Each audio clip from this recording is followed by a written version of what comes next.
themes this week. Let's start off with the US dollar. It could be in some trouble this week, the greenback. There are some key events to be very wary of and note in your diary. The first one being that really stands out, and that's inflation, CPI.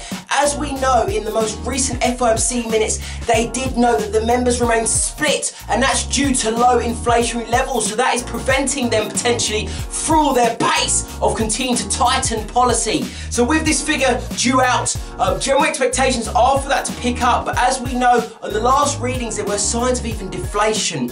Now, if this number does come in lower, then expect some real moves south for the dollar across the board against its counterpart. But on the other hand, if it is higher, that's going to promote some relief rally and bulls coming back and penetrating the dollar higher across the board. So do expect big movements either way, guys, on this data.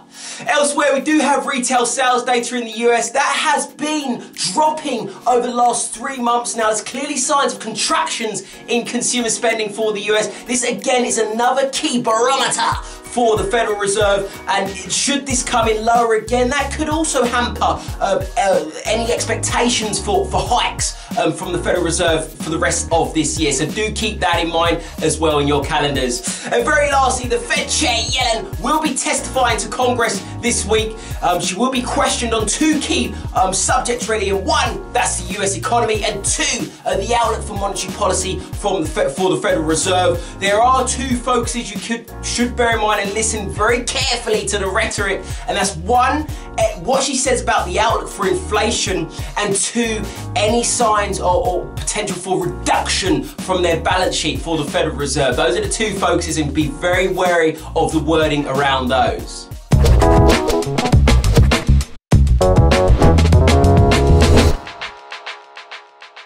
Looking over in the UK, their labour market data is in focus in the form of the unemployment rate, the claimant count, and the average earnings. Now that must be the #1 focus for your trading, because as we know, for the last 6 months, it has been steadily declining, which is not good. Workers are not getting paid enough money in the UK. Now this, again, if we do continue to see that move lower, that's only going to dampen any expectations for rate rises from the Bank of England.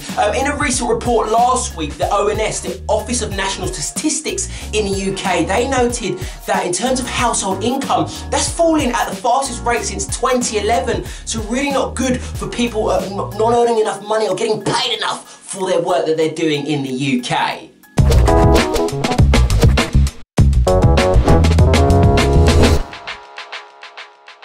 Looking over in Canada, then, we do have the Bank of Canada's rate decision, where they are expected to hike by 25 basis points. The markets seem to have priced that in, as we've seen some incredible Canadian dollar strength over the last few weeks or so. Bank of Canada governor has continued to build up expectations for that move in monetary policy. He has been hinting that, saying, you know, part rate cuts have done their job.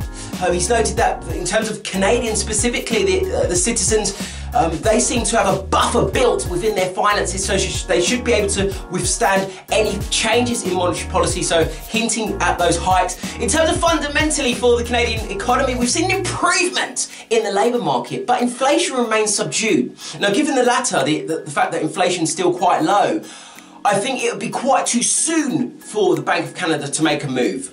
So if we don't see them hike by that expectation of 25 basis points that seems to be priced into the markets, expect a reversal from that Canadian dollar strength that we've seen over the last few weeks. But if they do hike, we should still see some strength in the Canadian dollar. It may be limited as it does seem to be pricing. Nevertheless, over time, we should still see that Canadian dollar continue to strengthen. If you're looking at loonie or dollar CAD, there does seem some further downside potential to come for the pair there.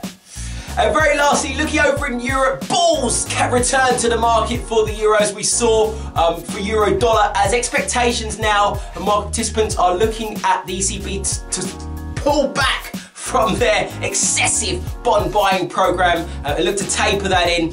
So expectations are for them to do that sooner rather than later. In terms of euro dollar specifically, 115 does seem to be eyed, so keep an eye on that level next week. Anyway, have a great trading week, and thank you.